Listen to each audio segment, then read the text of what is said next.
Piensa en esto por un segundo. La palabra Egipto aparece 611 veces en la Biblia. Eso la convierte por mucho en la nación extranjera más mencionada en toda la Escritura, más que Babilonia, más que Roma, más que cualquier otro imperio, reino o civilización que se haya cruzado en el camino del pueblo de Dios. Y sin embargo, cuando la mayoría de las personas piensa en los egipcios en la Biblia, se imagina al faraón de pie en su palacio, moviendo la mano y diciendo, no. Pero la verdadera historia va mucho más allá de eso. Los egipcios estuvieron ahí desde el inicio mismo de la civilización. Alimentaron a los hijos de Israel cuando el mundo entero se moría de hambre. Formaron al hombre que se convertiría en el profeta más grande de la historia. Protegieron al niño Jesús cuando el rey Herodes lo buscaba para matarlo. Y hoy, millones de sus descendientes directos siguen viviendo en la misma tierra, siguen hablando una lengua que se remonta a los antiguos faraones y siguen conservando una fe que tiene 2000 años de antigüedad. Esta es la historia completa de los egipcios en la Biblia, de dónde vinieron, qué hicieron y en quiénes se convirtieron. Para entender a los egipcios de la Biblia hay que remontarse hasta la primera genealogía del libro del Génesis. Porque los egipcios no aparecen en la Biblia solo como una nación, son presentados como una familia. El capítulo 10 del Génesis es uno de los pasajes menos valorados de toda la Biblia. Los estudiosos lo llaman la tabla de las naciones, y hace algo que ningún otro texto antiguo de esa época intentó hacer.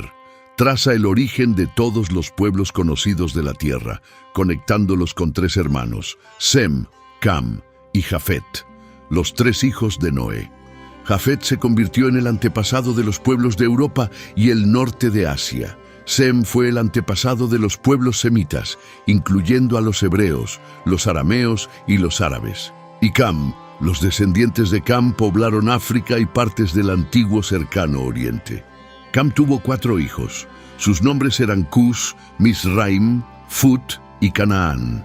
Y aquí es donde se pone interesante. La palabra hebrea para Egipto en todo el Antiguo Testamento no es Egipto en absoluto. Es Mitzrayim. Esa palabra viene directamente de Misraim, el hijo de Cam. En hebreo, cuando la Biblia dice Egipto, literalmente dice Misraim cada una de las veces. Así que desde la primera genealogía del Génesis, la Biblia te está diciendo exactamente quiénes son los egipcios. Son los hijos de Misraim, el nieto de Noé, a través de la línea de Cam. Y esto no es solo una tradición teológica. La arqueología moderna ha confirmado de manera consistente que los primeros habitantes de Egipto llegaron del continente africano, extendiéndose hacia el norte a lo largo del Valle del Nilo, miles de años antes de que el primer faraón se sentara en un trono. El Nilo lo era todo. En un mundo donde la mayor parte de la tierra circundante era desierto, el Nilo desbordaba sus orillas cada año, depositando un suelo negro y fértil donde podía crecer casi cualquier cosa. Los egipcios llamaban a su país Kemet, la Tierra Negra, nombrada por ese suelo oscuro y fértil, y llamaban al desierto que los rodeaba Desret, la Tierra Roja, el lugar muerto donde nada crecía. Así que cuando los descendientes de Misraim se asentaron a lo largo del Nilo, no solo estaban encontrando un lugar para vivir, estaban encontrando una de las ubicaciones más estratégicamente perfectas del mundo antiguo, protegida por el desierto a ambos lados, alimentada por uno de los ríos más grandes de la tierra, resguardada al norte por el mar Mediterráneo, al sur por las cataratas, los rápidos rocosos del Alto Nilo que hacían casi imposible una invasión naval. Egipto no fue una gran civilización por casualidad. Su geografía lo convirtió en uno de los lugares más defendibles, más fértiles y más naturalmente ricos del mundo antiguo. Y los hijos de Misraim se convirtieron en los padres de los distintos pueblos y subgrupos asociados con Egipto en el mundo antiguo. El Génesis 10 los enumera por nombre: los luditas, los anamitas, los lehabitas, los naftujitas, los patruseos, los caslujitas, de quienes descendieron los filisteos, y los caftoritas. Todos estos son grupos tribales que los estudiosos antiguos y modernos han asociado con el pueblo de Egipto y la costa del noreste africano. Ahora bien, otro de los hijos de Cam, Cus, se asentó al sur de Egipto, en lo que hoy es Sudán y Etiopía. Y esto importa para la historia bíblica, porque a lo largo del Antiguo Testamento, los cusitas, los etíopes, aparecen junto a los egipcios como pueblos vecinos, frecuentemente aliados. Cuando el profeta Isaías habla de Egipto y Etiopía juntos, está hablando de vecinos geopolíticos reales que compartían lazos culturales y familiares profundos. Y el cuarto hijo de Cam, Canaán, se asentó en la tierra que se encontraba directamente entre Egipto y Mesopotamia. La tierra que con el tiempo se convertiría en el hogar de los israelitas.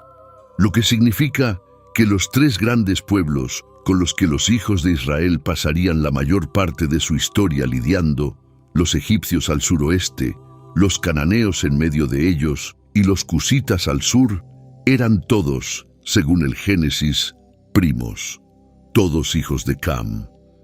Este no era un mundo pequeño. Para cuando Abraham apareció en las páginas de la historia, Egipto ya era antiguo. La gran pirámide de Giza ya estaba en pie. El reino antiguo ya había surgido y caído.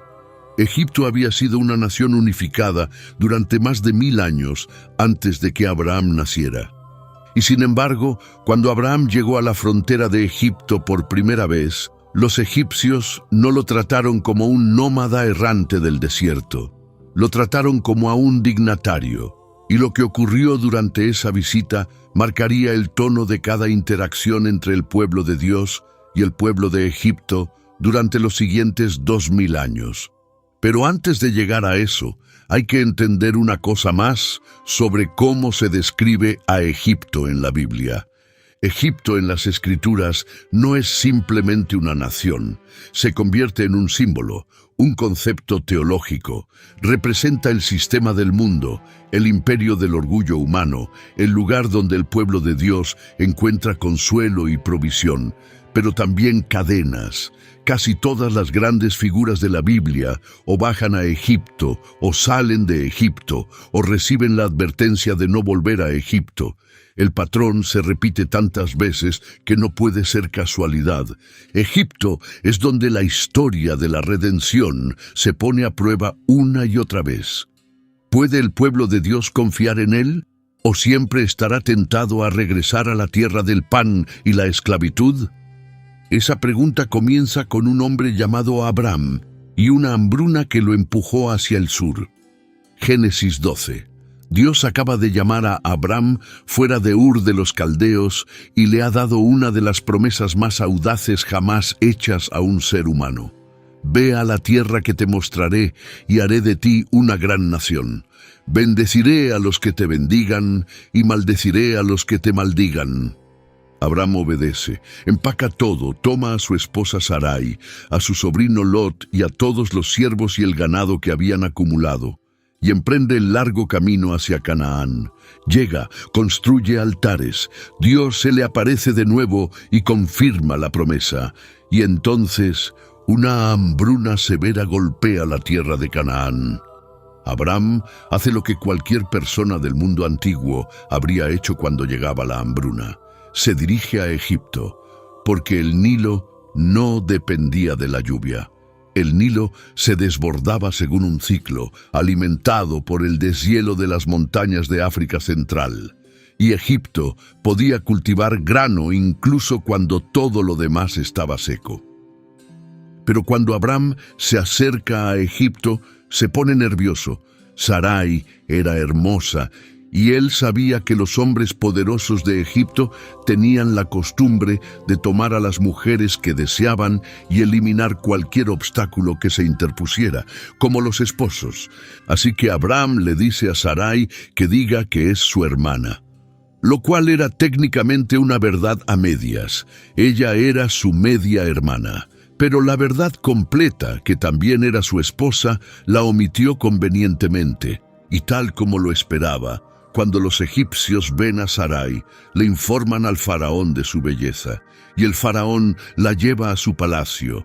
El texto no nos dice exactamente qué ocurrió durante ese tiempo, pero sí nos dice que el faraón trató muy bien a Abraham por causa de Sarai. Le dio ovejas, ganado, burros y burras, camellos y siervos y siervas. Y entonces Dios intervino. El Señor envió enfermedades graves sobre el faraón y su casa por causa de Sarai. De algún modo, el faraón descubrió lo que estaba pasando, y su respuesta es uno de los momentos más extraordinarios de toda esta historia. No arresta a Abraham. No lo ejecuta por haber engañado al hombre más poderoso del mundo. Lo llama, lo confronta con los hechos y luego lo deja ir. ¿Por qué no me dijiste que era tu esposa? Aquí tienes a tu esposa. Tómala y vete. El faraón, el rey egipcio, actúa con más claridad moral en ese momento que el hombre al que Dios había llamado para ser el padre de las naciones. Esta es la primera interacción real entre el pueblo elegido de Dios y los egipcios, y ya contiene la semilla de todo lo que vendrá después. El pueblo de Dios irá a Egipto en tiempos de necesidad. Egipto proveerá, pero Dios no permitirá que su pueblo se quede allí. Los sacará, de vuelta hacia la tierra que les prometió. Pero antes de que Abraham se vaya, se lleva algo consigo, algo que tendrá una importancia enorme. Entre los siervos que el faraón le dio a Abraham cuando estaba en Egipto, había una joven mujer egipcia llamada Agar. Ella deja Egipto con Abraham y Sarai. Entra en un mundo completamente ajeno para ella. No tiene familia allí, ningún protector excepto las personas a las que sirve. Y durante años camina en segundo plano de la historia, sin nombre y casi invisible, hasta que Sarai pierde la paciencia con la promesa de Dios. Pasan 10 años desde que Dios prometió a Abraham un hijo.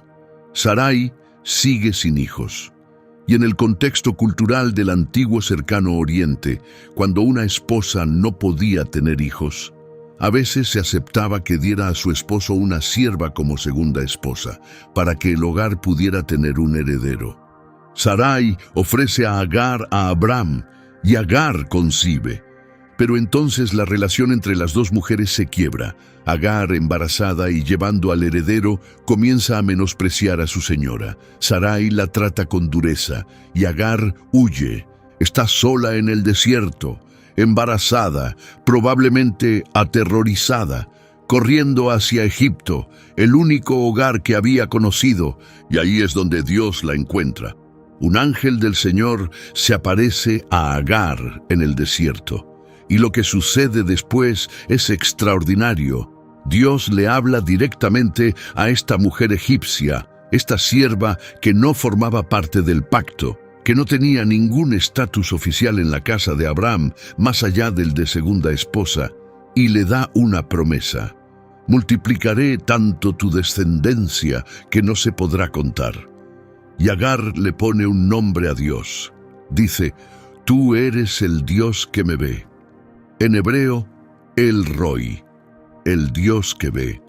Ella es la única persona en toda la Escritura que le pone un nombre a Dios. No Abraham, no Moisés, ninguno de los patriarcas. Esta mujer egipcia sola en el desierto le da un nombre a Dios. Regresa con Abraham y Sarai. Da a luz a Ismael, y a través de Ismael se convierte en la madre de los pueblos árabes. La antigua conexión entre Egipto y Arabia fluye a través de su linaje. Años después, cuando Sara concibe milagrosamente y da a luz a Isaac, la tensión en el hogar se vuelve insoportable. Sara exige que Abraham envíe lejos a Agar e Ismael, y Abraham, con el corazón destrozado, obedece. Agar e Ismael vagan por el desierto de Beerseba. El agua se les acaba. Agar deja a su hijo bajo un arbusto, se aleja y se sienta a llorar. No puede verlo morir. Y otra vez, Dios escucha. El texto dice específicamente que Dios oyó al niño llorar, y un ángel llama a Agar desde el cielo. No tengas miedo. Dios ha escuchado al niño llorar donde está. Levanta al niño y tómalo de la mano, porque haré de él una gran nación. Entonces Dios le abre los ojos y ella ve un pozo de agua. Agar, la egipcia, 2 veces abandonada en el desierto, 2 veces encontrada por Dios. Crió a su hijo en el desierto y le consiguió una esposa egipcia. Le dio al mundo árabe su madre. Su historia es una de las menos leídas de toda la Biblia, pero está entretejida con todo lo que viene después.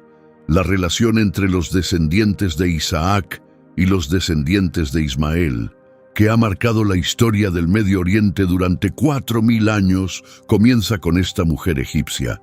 Pero el capítulo más dramático de la historia egipcia aún estaba por llegar, y empieza con un manto, un pozo y 17 piezas de plata. José tenía 17 años cuando sus hermanos lo vendieron. Era el 11º de 12 hijos, el primogénito de Raquel, la esposa amada de Jacob. Su padre lo amaba más que a cualquiera de los otros, y no hacía ningún esfuerzo por ocultarlo. El famoso manto, la túnica ricamente adornada, era un símbolo de ese favoritismo, y sus hermanos lo odiaban por ello. Lo odiaron aún más cuando empezó a compartir sus sueños, sueños donde el sol, la luna y 11 estrellas se inclinaban ante él, sueños donde las gavillas de trigo de sus hermanos se postraban ante la suya. Y un día, cuando Jacob envió a José a ver cómo estaban sus hermanos que pastoreaban ovejas lejos de casa, los hermanos vieron su oportunidad. Lo agarraron, le arrancaron su manto, lo arrojaron a un pozo vacío y se sentaron a comer mientras su hermano gritaba desde el fondo. Entonces pasó una caravana de comerciantes ismaelitas. Recuerda a Ismael, el hijo de Agar la egipcia. Sus descendientes eran ahora los comerciantes del mundo antiguo, que se movían entre Egipto y Mesopotamia por las grandes rutas comerciales. Y Judá, uno de los hermanos, sugirió que vendieran a José a los comerciantes en vez de matarlo. Al menos ganarían algo de dinero. Vendieron a su hermano por 20 piezas de plata.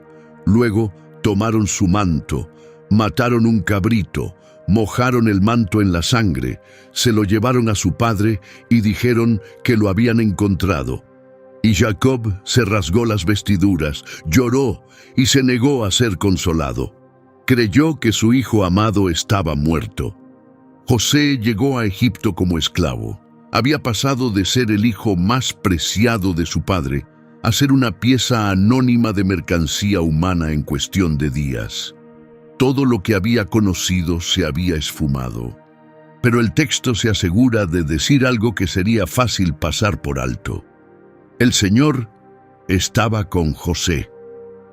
Fue vendido a un hombre llamado Potifar, el capitán de la guardia del faraón, uno de los hombres más poderosos de Egipto, y José trabajó. Sirvió con tal excelencia que Potifar se dio cuenta. Lo puso al frente de toda su casa, todo lo que Potifar poseía se lo entregó al joven esclavo hebreo. Y entonces la esposa de Potifar se fijó en José. El texto lo describe como de buena presencia y bien parecido. Y ella comenzó a insinuársele, día tras día tras día. Y cada vez José se negó. Le dijo, ¿cómo podría yo cometer semejante maldad y pecar contra Dios? Y esto es lo que esa frase revela sobre José. En medio de Egipto, rodeado de dioses egipcios, cultura egipcia, de todo lo egipcio, este joven seguía sabiendo exactamente quién era su Dios y lo que su Dios esperaba de él. Los años en la esclavitud no habían quebrantado su fe. La habían fortalecido. La esposa de Potifar finalmente agarró el manto de José y él huyó, dejándolo en su mano. Ella lo usó como falsa evidencia. Lo acusó ante su esposo, y Potifar hizo que arrojaran a José en prisión. 2 años pasó José en esa cárcel. 2 años. Pero una vez más, el Señor estaba con él. José interpretó los sueños de 2 compañeros de prisión, un copero y un panadero de la casa del faraón. Le dijo al copero que su sueño significaba que sería restituido en su puesto. Le dijo al panadero que su sueño significaba que sería ejecutado. Ambas interpretaciones se cumplieron exactamente como José había dicho. Pero cuando el copero fue restituido en la corte del faraón, se olvidó de José. Pasaron 2 años más, y entonces el propio faraón tuvo 2 sueños que ninguno de sus magos pudo interpretar. En el primer sueño, 7 vacas gordas y sanas salían del Nilo y pastaban entre los juncos. Luego, 7 vacas flacas y feas subían y se comían a las 7 vacas gordas, y el faraón despertó sudando. En el segundo sueño, 7 espigas de grano llenas crecían en un solo tallo. Luego, 7 espigas delgadas y quemadas se tragaron a las 7 espigas sanas. Nadie en Egipto pudo explicar esos sueños.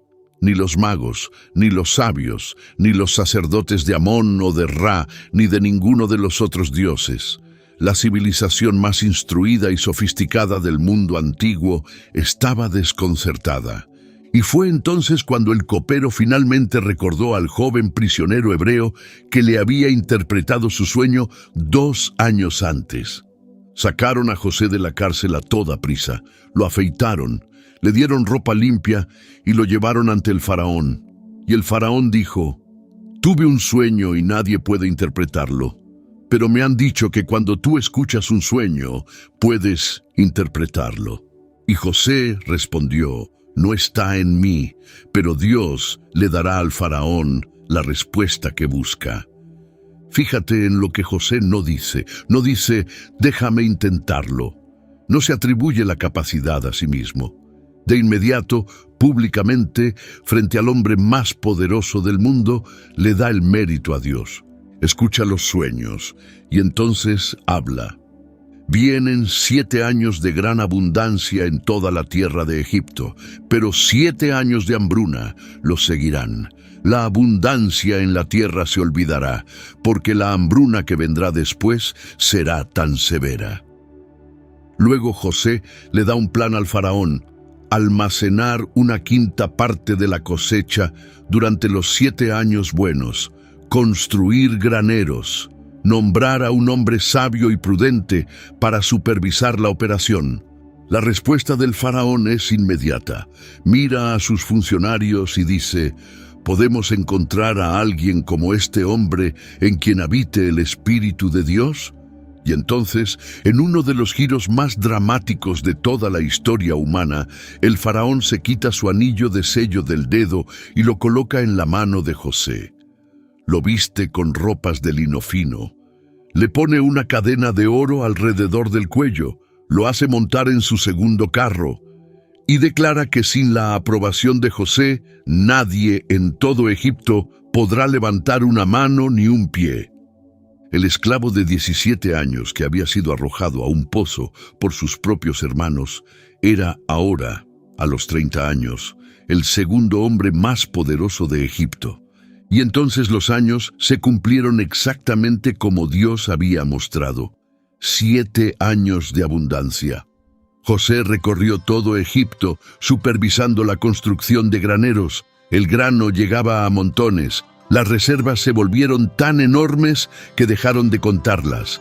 Y luego empezó la hambruna, no solo en Egipto, en todas las tierras circundantes. Canaán, Mesopotamia, todo el antiguo cercano oriente se secó y empezó a pasar hambre. Pero Egipto tenía comida. La gente llegaba de todas partes, y entre los que vinieron había 10 hermanos de Canaán, demacrados por la hambruna, desesperados. Vinieron a comprar grano al funcionario egipcio del que habían oído hablar. el que controlaba toda la comida. Llegaron y se postraron ante él con el rostro en tierra. No tenían idea de quién era, pero José reconoció a sus hermanos de inmediato y recordó los sueños. No se rebeló de inmediato, los puso a prueba, los acusó de ser espías, les exigió que trajeran a su hermano menor Benjamín como prueba de su honestidad. Retuvo a su hermano Simeón como rehén, y durante todo ese tiempo, la Biblia dice una sola línea devastadora. Se alejó de ellos y comenzó a llorar. Finalmente, después de varias visitas y pruebas, José no pudo contenerse más. Hizo salir a todos sus sirvientes egipcios de la sala, y entonces, en privado, rodeado solo por sus hermanos, José lloró tan fuerte que los egipcios en el palacio podían escucharlo, y dijo: «Yo soy José. ¿Mi padre todavía vive?». Sus hermanos estaban tan aterrados que no pudieron responderle. Pero José dijo: «Acérquense a mí». Y cuando se acercaron dijo: «Yo soy su hermano José, el que ustedes vendieron a Egipto, y ahora no se angustien ni se enojen consigo mismos por haberme vendido aquí, porque fue para salvar vidas que Dios me envió antes que ustedes. Dios me envió, no su crueldad, no su envidia, no su odio. Dios me envió». José trajo a su padre Jacob y a todos sus hermanos con sus familias a Egipto. 70 personas en total bajaron. Se establecieron en la región de Gosén, el fértil delta oriental del Nilo, y crecieron, crecieron y crecieron y crecieron. Durante los siguientes 430 años, la familia de Israel vivió en Egipto, y aquel número, 70 personas que bajaron, se convirtió en una nación. Pero primero hubo una conversación entre Jacob y el faraón que es fácil pasar por alto. El faraón le pregunta a Jacob: «¿Cuántos años tienes?». Y Jacob responde: «Los años de mi peregrinación son 130.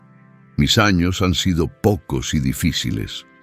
Este es un momento profundo. Jacob, este anciano con su bastón, de pie ante el rey más grande de la tierra, describe toda su vida como una peregrinación, un camino. Él no pertenece aquí. Nunca lo hará. Egipto es una parada en el camino, no el destino. Y entonces aquel que había recibido la bendición de Dios bendijo al faraón. El patriarca del pueblo del pacto bendijo al rey de Egipto. Jacob murió en Egipto, los hermanos de José murieron en Egipto, y pasó una generación, y luego otra, y otra más. Y los israelitas seguían multiplicándose. Los 70 que bajaron se convirtieron en cientos, luego en miles, luego en cientos de miles. Llenaron la tierra de Gosén, fueron fecundos y se multiplicaron enormemente, dice el texto, y se hicieron sumamente numerosos. Y entonces, en un versículo que lo cambia todo, el libro del Éxodo presenta esta frase: «Entonces llegó al poder en Egipto un nuevo rey que no había conocido a José». Existe un enorme debate entre los estudiosos sobre qué faraón fue este. Algunos han propuesto a Tutmosis III, cuyo reinado vio una campaña de construcción masiva en el delta oriental del Nilo. Otros han sugerido a Ramsés II, el más famoso de todos los faraones, cuyos proyectos de construcción en Pi-Ramsés, en Gosén, coinciden con las descripciones bíblicas de los israelitas construyendo ciudades. El debate nunca se ha resuelto por completo y probablemente nunca lo hará, porque los egipcios no tenían la costumbre de registrar sus derrotas y humillaciones. Pero la identidad del individuo importa menos que lo que sus acciones revelan, porque lo que este nuevo faraón hizo fue calculado, fue estratégico y fue despiadado. Miró a los israelitas y no vio personas, sino un riesgo. «Miren», le dijo a su pueblo, «los israelitas se han vuelto demasiado numerosos para nosotros. Vengan, debemos actuar con astucia contra ellos, o se harán aún más numerosos, y si estalla una guerra, se unirán a nuestros enemigos, pelearán contra nosotros y se irán del país». Así que Egipto esclavizó al pueblo de Israel. Los obligaron a construir las ciudades de almacenamiento de Pitón y Ramsés. Les asignaron capataces egipcios brutales. Les amargaron la vida con trabajos forzados en ladrillo y mortero y con todo tipo de labores en los campos. Pero cuanto más oprimían a los israelitas, más se multiplicaban y se extendían. Así que los egipcios los hicieron trabajar aún más duro. Y entonces llegó la orden que revela la verdadera profundidad del miedo del faraón. Les ordenó a las parteras hebreas, dos mujeres llamadas Sifra y Pua, que mataran a cada niño hebreo al nacer, que los arrojaran al Nilo, que dejaran vivir a las niñas. Pero las parteras temían a Dios más de lo que temían al faraón. Dejaron vivir a los niños. Cuando el faraón les exigió una explicación, le dijeron que las mujeres hebreas eran muy vigorosas, que daban a luz antes de que las parteras pudieran siquiera llegar. Fue en ese mundo donde una mujer de la tribu de Leví dio a luz a un niño. Lo escondió durante 3 meses. Pero cuando ya no pudo ocultarlo más, hizo lo más desesperado y lleno de fe que se pueda imaginar. Tomó una canasta de papiro, la cubrió con brea y alquitrán, puso a su bebé dentro y la colocó entre los juncos a la orilla del Nilo. Envió a su hija Miriam a observar desde lejos para ver qué pasaría. Y la hija del faraón bajó al Nilo a bañarse, vio la canasta, la abrió, vio al bebé que estaba llorando y sintió compasión por él. Miriam se adelantó. ¿Quieres que vaya a buscar a una mujer hebrea para que amamante al bebé por ti? La hija del faraón dijo que sí. Miriam corrió y trajo a su madre. Y la hija del faraón le dijo a esta mujer que era la propia madre del bebé. Llévate a este niño y amamántalo por mí y yo te pagaré. La madre amamantó a su propio hijo en el palacio del faraón, con el salario del faraón. Cuando el niño tuvo edad suficiente para dejarlo, su madre lo llevó de vuelta a la hija del faraón, y ella lo llamó Moisés. El nombre, en egipcio, probablemente viene de la raíz Mose, que significa nacido de o hijo de. La misma raíz aparece en los nombres de faraones: Tutmosis, Ahmosis, Ramsés, hijo de Tot, hijo de Ah, hijo de Ra. Pero Moisés por sí solo, sin el nombre de un dios delante, simplemente significa sacado. Porque según dijo su madre adoptiva, ella lo sacó del agua. El hombre que un día guiaría a toda una nación fuera de Egipto fue él mismo sacado, rescatado del borde de la muerte por una princesa egipcia que mostró más compasión que su propio padre. Moisés creció en la corte del faraón, fue instruido en toda la sabiduría de Egipto, nos dice el libro de los Hechos. Era un hombre poderoso en palabras y acciones. Conocía la corte, la cultura, el idioma, la política. A simple vista era egipcio, pero nunca olvidó quién era. Un día salió a donde su propio pueblo estaba trabajando y los observó bajo el peso de su labor. Vio a un egipcio golpeando a un hebreo. Miró a su alrededor. No vio a nadie. Mató al egipcio y lo escondió en la arena. Cuando el faraón se enteró, Moisés huyó para salvar su vida. Corrió hacia el este, hacia el desierto del Sinaí, terminó en Madián, se casó con la hija de un pastor llamada Séfora, tuvo un hijo, cuidó rebaños para su suegro durante 40 años. 40 años. El gran libertador de Israel pasó 40 años cuidando ovejas en el desierto mientras su pueblo gemía bajo la esclavitud en Egipto. Pero Dios escuchó su gemido. El texto es muy específico al respecto. Dios escuchó. Dios se acordó de su pacto con Abraham, Isaac y Jacob. Dios miró a los israelitas y se preocupó por ellos. Y un día, en el monte llamado Horeb, Moisés vio una zarza que ardía, pero no se consumía por el fuego, y se acercó a mirar. Y Dios le habló desde dentro de la zarza: Moisés, Moisés. Y Moisés dijo: aquí estoy. Cuando Dios le habló a Moisés desde la zarza ardiente, Comenzó con algo que Moisés necesitaba escuchar más que cualquier otra cosa. Se presentó. Yo soy el Dios de tu padre, el Dios de Abraham, el Dios de Isaac y el Dios de Jacob. No se había olvidado. Habían pasado 80 años desde que Moisés nació, 400 años desde que José murió en Egipto. El pacto que Dios había hecho con Abraham parecía una nota al pie de la historia, enterrada bajo siglos de esclavitud. Pero Dios dijo, me acuerdo, veo su sufrimiento, conozco su dolor y voy a actuar. Le dijo a Moisés que regresara a Egipto, que se presentara ante el faraón y que exigiera la liberación de los israelitas. Moisés se resistió, como los seres humanos suelen hacer cuando Dios les da misiones imposibles. ¿Quién soy yo para ir ante el faraón? No soy un buen orador. Envía a otro. Pero Dios dijo, yo estaré contigo.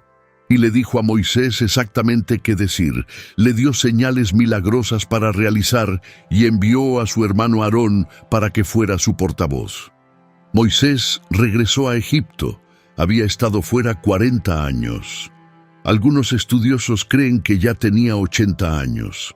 Entró en la corte más poderosa de la tierra y entregó un mensaje que ningún egipcio había escuchado jamás. Esto es lo que dice el Señor, el Dios de Israel: deja ir a mi pueblo. La respuesta del faraón: ¿quién es el Señor para que yo le obedezca y deje ir a Israel? No conozco al Señor y no dejaré ir a Israel. Y desde ese momento, Dios comenzó a responder esa pregunta de la manera más contundente posible.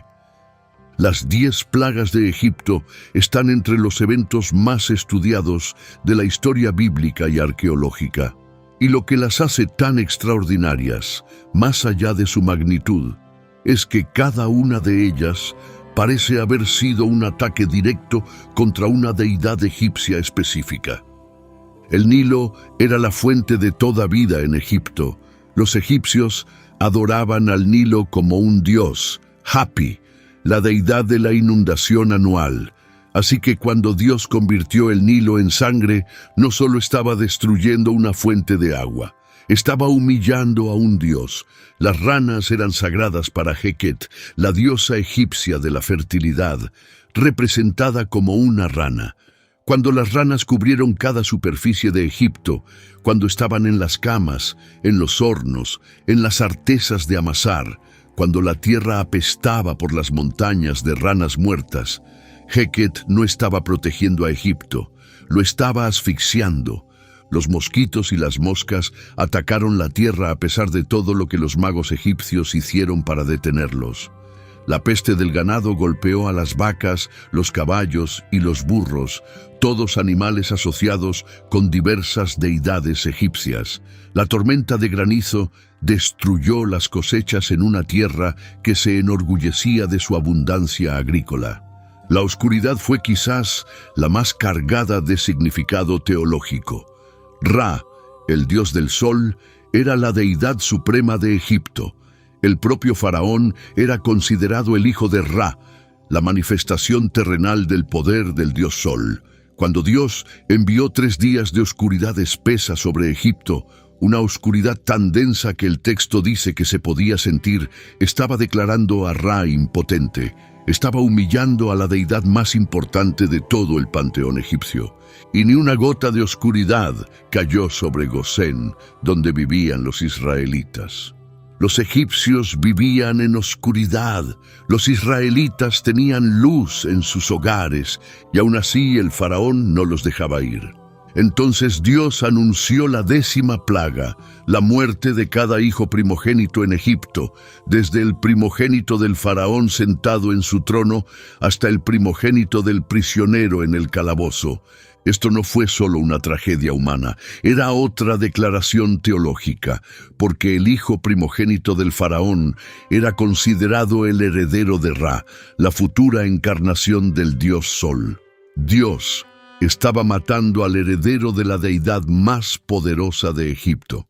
Les dijo a los israelitas que se prepararan, que tomaran un cordero, que lo sacrificaran al atardecer, que pintaran con su sangre los marcos de las puertas de sus casas. Y cuando el destructor pasara por Egipto, vería la sangre y pasaría de largo por esa casa. La noche en que la plaga cayó, algo cambió en Egipto que nunca antes había ocurrido. El faraón mandó llamar a Moisés y a Aarón de noche y dijo: «Levántense, váyanse de entre mi pueblo, ustedes y los israelitas. Váyanse, llévense sus rebaños y sus manadas y váyanse, y también bendíganme. Y también bendíganme». Incluso en su dolor, rodeado por el sonido del llanto de cada hogar en Egipto, el faraón le pidió al Dios de Israel una bendición. Los israelitas partieron deprisa, 600.000 hombres a pie, más mujeres y niños. Los estudiosos debaten las cifras exactas, pero el texto es claro. Lo que salió de Egipto esa noche fue una masa enorme de gente. Habían estado en Egipto 430 años, al día exacto. El texto dice precisamente eso. Y no estaban solos. El texto dice que una multitud mixta subió con ellos. Egipcios y otros que habían presenciado las plagas, que habían visto lo que el Dios de Israel podía hacer, que decidieron unir su destino al de este pueblo y su Dios. Egipto no solo perdió a sus esclavos, perdió a una parte de su propia gente, egipcios que siguieron al Dios del Éxodo fuera de su propio país. Pero la historia no había terminado. El dolor del faraón duró exactamente lo que le tomó darse cuenta de lo que acababa de perder. Su fuerza de trabajo barata, el motor económico de su imperio, reunió a su ejército. 600 carros escogidos, los mejores carros de Egipto, más todos los demás carros, con oficiales al mando de todos ellos. Los israelitas estaban acampados a orillas del Mar Rojo cuando escucharon el tronar de los cascos y las ruedas de los carros detrás de ellos. Estaban aterrados. Le gritaron a Moisés: «¿Acaso no había tumbas en Egipto que nos trajiste al desierto a morir?» Y Moisés dijo: «No tengan miedo, manténganse firmes y verán la salvación que el Señor les traerá hoy. A los egipcios que ven hoy no los volverán a ver jamás. El Señor peleará por ustedes, solo quédense quietos». Moisés extendió su mano sobre el mar, y durante toda esa noche, un fuerte viento del este hizo retroceder el mar. Las aguas se dividieron, y los israelitas caminaron por el mar en tierra seca, con muros de agua a su derecha y a su izquierda. El ejército egipcio los siguió hasta dentro del mar. Y en la vigilia de la mañana, Dios miró desde la columna de fuego y nube y sembró la confusión en el ejército egipcio. Hizo que las ruedas de sus carros se trabaran, empezaron a entrar en pánico. «Huyamos de los israelitas, el Señor está peleando por ellos contra Egipto». Pero ya era demasiado tarde. Moisés extendió su mano sobre el mar otra vez.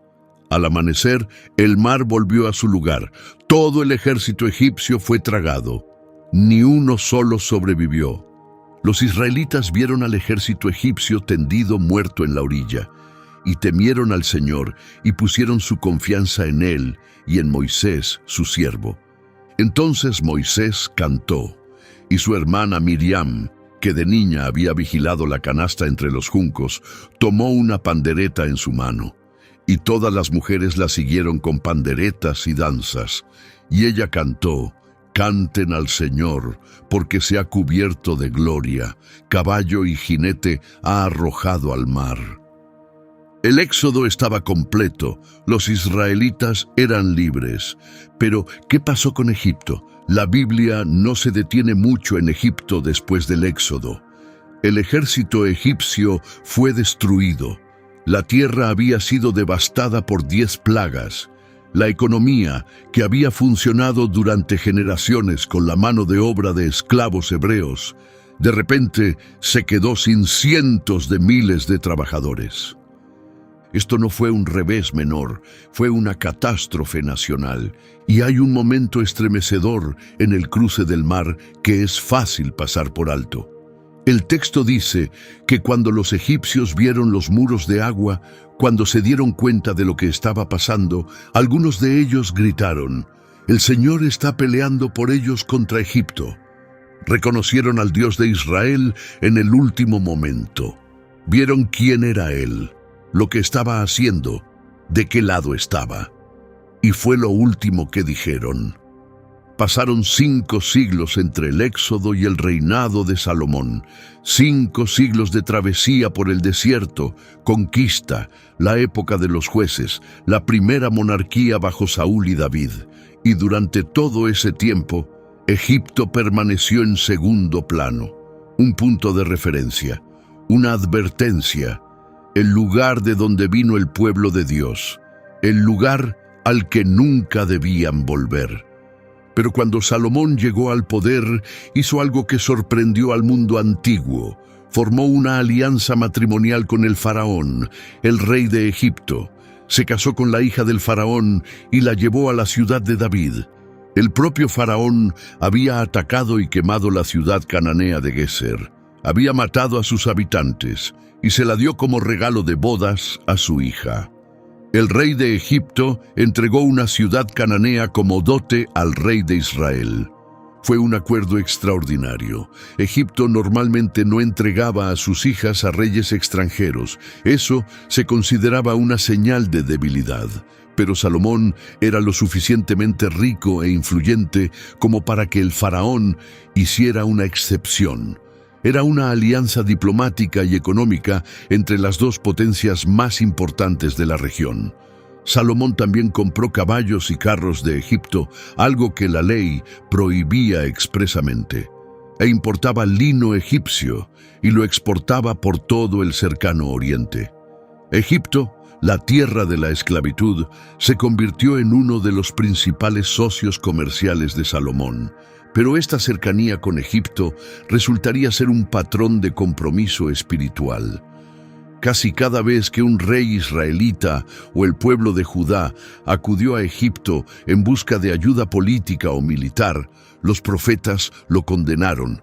Isaías escribió: «Ay de los que bajan a Egipto en busca de ayuda, que confían en los caballos, que ponen su confianza en la multitud de sus carros, pero no miran al Santo de Israel, ni buscan la ayuda del Señor». Jeremías fue aún más directo. Observó a los últimos reyes de Judá correr a Egipto para protegerse de Babilonia. Les dijo que fracasaría. Les dijo que Egipto era una caña quebrada, un bastón que te perforaría la mano si te apoyabas en él. Tenía razón. Egipto no pudo y no salvó a Judá de Babilonia. Jerusalén cayó, el templo fue destruido, el pueblo fue al exilio. Y luego, después del exilio, cuando algunos israelitas se negaron a quedarse en Judá y huyeron a Egipto en contra de la advertencia explícita de Dios a través de Jeremías, el profeta los siguió. Profetizó en Egipto. Les dijo que Nabucodonosor, el rey de Babilonia, vendría y destruiría Egipto también. Y Ezequiel, profetizando desde Babilonia, escribió algunas de las profecías más extensas y detalladas sobre Egipto en toda la Escritura.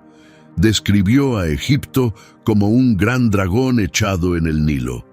Anunció que Egipto se convertiría en un reino humilde y el más bajo de los reinos, y que nunca más se exaltaría por encima de las demás naciones. Cuando se mira la historia de Egipto desde ese punto en adelante, la profecía resulta inquietantemente precisa. El gran imperio que había dominado el mundo antiguo durante 2000 años nunca recuperó del todo su antiguo poder. Egipto pasó por las manos de los persas, los griegos bajo Alejandro, los ptolomeos y luego Roma. Se convirtió en una provincia, un proveedor de grano, importante, próspero, pero nunca más la superpotencia que había sido. Pero Ezequiel no fue la última palabra sobre Egipto, y esta es la parte a la que la mayoría de las personas que conocen los juicios proféticos nunca llegan. Porque escondido dentro del mismo libro de Isaías que pronuncia ayes contra los que corren a Egipto por ayuda, hay un pasaje en el capítulo 19 que te deja sin palabras.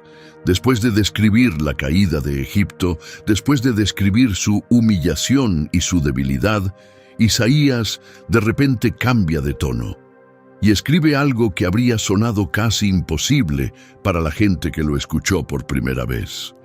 En aquel día habrá un altar al Señor en el corazón de Egipto y un monumento al Señor en su frontera. Será una señal y un testimonio del Señor de los ejércitos en la tierra de Egipto. Cuando clamen al Señor a causa de sus opresores, Él les enviará un Salvador y defensor y los rescatará. Y luego el versículo que quizás sea la frase más asombrosa en toda la literatura profética sobre una nación extranjera. El Señor de los ejércitos los bendecirá diciendo: bendito sea Egipto mi pueblo, Asiria obra de mis manos, e Israel mi herencia. Egipto mi pueblo. La misma nación que esclavizó a Israel durante 430 años. La misma tierra cuyo ejército persiguió al pueblo de Dios hasta el borde del mar. El mismo faraón que dijo: no conozco al Señor. Isaías mira a lo largo del corredor de la historia y ve un día en que Dios Todopoderoso llamará a Egipto con el mismo nombre que usó para Israel. Mi pueblo, no mi enemigo, no mi instrumento de juicio, mi pueblo. Cuando entras hoy en una iglesia copta en el Cairo, cuando ves a un sacerdote con ropas antiguas entonar una liturgia en un idioma que se remonta directamente a los faraones, y cuando entiendes que esta comunidad ha estado adorando al Dios de Israel, al Dios que se llamó a sí mismo El Roy ante una mujer egipcia en el desierto, al Dios que partió el mar y sepultó a sus antepasados en él, y lo ha estado haciendo sin interrupción durante 2000 años, es muy difícil no pensar en ese versículo. Isaías los vio venir. Pero algo notable ocurrió durante el período ptolemaico. La comunidad judía en Alejandría se convirtió en una de las más importantes del mundo antiguo. Eruditos judíos en Egipto tradujeron todas las escrituras hebreas al griego. Llamamos a esa traducción la Septuaginta, que significa los 70. Nombrada según la leyenda de que 70 eruditos realizaron la traducción.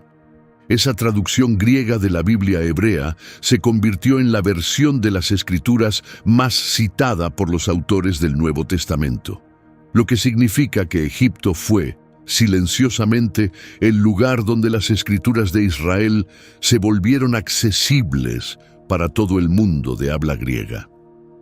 La tierra de la esclavitud se convirtió en el lugar donde la palabra de Dios cruzó las barreras del idioma y alcanzó a las naciones. La última y quizás más profunda aparición de Egipto en la Biblia se encuentra en los primeros capítulos del Nuevo Testamento. Herodes el Grande, el rey de Judea nombrado por Roma, se enteró por los magos de que había nacido un rey de los judíos. Convocó a los sumos sacerdotes y escribas, averiguó que Belén era el lugar de nacimiento profetizado y puso en marcha un plan para eliminar la amenaza. Pero antes de que Herodes pudiera actuar, un ángel se le apareció a José en un sueño. Levántate, toma al niño y a su madre y huye a Egipto. Quédate allí hasta que yo te avise, porque Herodes va a buscar al niño para matarlo. Así que José se levantó, tomó a María y al niño Jesús, y en medio de la noche partió hacia Egipto. Egipto. De todos los lugares del mundo antiguo, Egipto. Se quedaron allí hasta que Herodes murió. Un periodo de tiempo sin especificar, refugiados en la tierra que una vez había esclavizado a los antepasados de Jesús, protegidos en el país en el que los profetas habían advertido al pueblo de Dios que nunca confiara. Y cuando Herodes murió y era seguro regresar, un ángel le habló a José de nuevo. Levántate, toma al niño y a su madre y ve a la tierra de Israel, porque los que buscaban la vida del niño han muerto. Mateo, al comentar este regreso, cita al profeta Oseas: «De Egipto llamé a mi hijo». En Oseas, esa frase fue escrita originalmente sobre el Éxodo, sobre Dios llamando a la nación de Israel fuera de la esclavitud egipcia. Pero Mateo la aplica directamente a Jesús, y al hacerlo señala algo extraordinario. La historia de Jesús es la historia de Israel que se repite. Baja a Egipto, sale de Egipto, cruza el agua, el Jordán, en su bautismo, va al desierto durante 40 días, reflejando los 40 años de Israel. Y donde Israel falló las pruebas en el desierto, Jesús las superó todas. El patrón del Éxodo recorre toda la historia del Evangelio. Egipto no es solo un telón de fondo histórico, es un marco teológico. Y hay una cosa más que vale la pena mencionar. La iglesia primitiva en Egipto, según la tradición, fue fundada por el propio Marcos el Evangelista. Alejandría se convirtió en uno de los grandes centros del cristianismo primitivo. Padres de la iglesia como Orígenes, Clemente de Alejandría y Atanasio dieron forma a la teología cristiana desde suelo egipcio. Los padres del desierto, los monjes del desierto egipcio, fueron pioneros de una forma de devoción cristiana que influyó en toda la iglesia medieval. Egipto no fue solo un lugar donde la historia ocurrió, fue un lugar donde la historia siguió avanzando. Entonces, ¿quiénes son los descendientes de los antiguos egipcios hoy? La respuesta es más compleja de lo que parece y también más fascinante. Los coptos son el pueblo cristiano autóctono de Egipto. Su nombre viene de la palabra griega Aigiptos, que significa Egipto, que fue adaptada al árabe como Kipt y luego se convirtió en copto. La palabra simplemente significa egipcio. La iglesia copta, fundada según la tradición por el apóstol Marcos en el siglo I, es una de las comunidades cristianas continuas más antiguas del mundo. Ha sobrevivido la persecución romana, la represión bizantina, la conquista árabe de Egipto en el siglo VII, las cruzadas, el Imperio Otomano y la presión política moderna. El idioma copto, la lengua litúrgica que todavía se usa en el culto cristiano copto hoy en día, es descendiente directo del egipcio antiguo. Cuando un sacerdote copto entona la liturgia, está usando una lengua con raíces fonéticas y gramaticales directas en el idioma de los faraones. Estudios de ADN han confirmado lo que historiadores y arqueólogos han sostenido durante mucho tiempo. Los egipcios coptos modernos muestran una continuidad genética significativa con los antiguos egipcios. No son simplemente descendientes religiosos, son descendientes biológicos. Las personas que construyeron las pirámides, que cultivaron trigo en el delta del Nilo, que se cruzaron con Abraham, José, Moisés, María y José cargando al niño Jesús, tienen parientes vivos en Egipto hoy. Hay aproximadamente 10 millones de cristianos coptos en Egipto, con millones más en comunidades de la diáspora alrededor del mundo, en Estados Unidos, Canadá, Australia y Europa.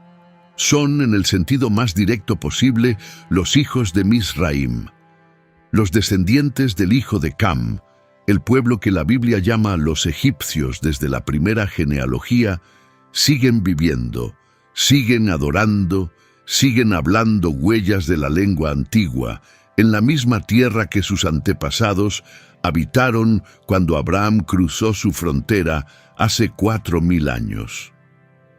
La historia de los egipcios en la Biblia no terminó con el Éxodo, no terminó con los Ptolomeos, no terminó con la conquista romana ni con la invasión árabe. Sigue en marcha. Egipto está entretejido en toda la historia de las Escrituras, desde el Génesis hasta el Apocalipsis. Desde Misraim, el hijo de Cam, hasta Agar, que le puso nombre a Dios, pasando por José, que salvó al mundo, hasta Moisés, que fue sacado del agua para liberar a su pueblo, hasta el niño Jesús refugiado en la misma tierra que una vez había esclavizado a sus antepasados. Los egipcios no fueron solo los personajes secundarios de la historia principal de la Biblia. Fueron participantes en ella, testigos de ella, moldeados por ella, y para millones de sus descendientes hoy siguen viviéndola. Si quieres profundizar más, la historia de José, la narración más detallada de todo el Génesis, está en pantalla ahora. Suscríbete para no perderte ninguna otra inmersión como esta.